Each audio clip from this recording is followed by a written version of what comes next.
Hello, my name is Harrison Wierse, and I'm doing my honors research project on Robert Frank. Have you ever wondered what it's like to be one of the most perseverant people in the world? Well, today I'm going to talk about one of the most perseverant photographers to ever exist. Robert Frank was born in Switzerland in 1924. As part of World War II, he was asked to leave Europe and head to New York City, where he later lived most of his life and took many pictures.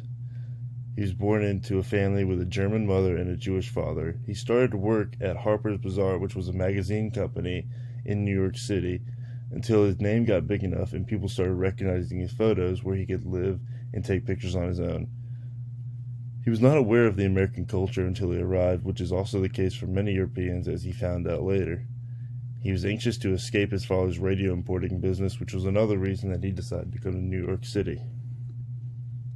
The Americans was his biggest photography project as he began taking pictures across the country in 1955. He got money from the Guggenheim Foundation, where he bought a used car and traveled across the country taking pictures in different towns and stopping and asking people to stay at their houses. This was a novelty to Europeans at the time, as they had not realized the bad side of America. They'd only seen the good side. The difference between poor and rich and whites and blacks was shown in this, which these Europeans and other people across the country and the world had never seen. They had only been shown the American dream. The use of photojournalism was widely used in this book, as it is nothing that is staged in this book. Everything is taken in real time. Nothing was set up. All these pictures are real life. All these photos had meaning behind them. As you can see in the bottom right photo, it's a picture of a trolley where the African Americans were asked to sit in the back, which is a racial issue that we're still struggling with today. The lasting effects that Robert Frank had was he was one of the first to use a 35mm camera. He also had a direct photo-taking style where if he saw something he liked, he would take the photo right away and not use any cropping or filters, as he liked something raw. The National Gallery of Art has created an exhibit for the Americans, which is one of the biggest art galleries in the world. The picture I was talking about earlier is a trolley in New Orleans, which shows some of the lasting racial issues that we're still dealing with today, and is one of the biggest effects that Robert Frank liked to photograph.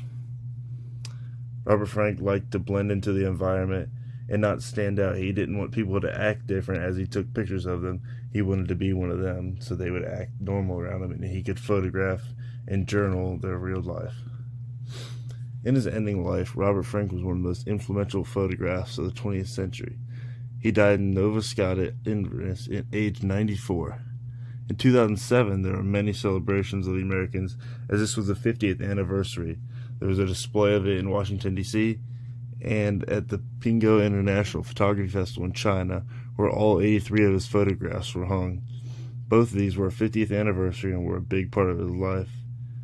Robert Frank was very influential in the world of photography. Thank you for listening to my presentation.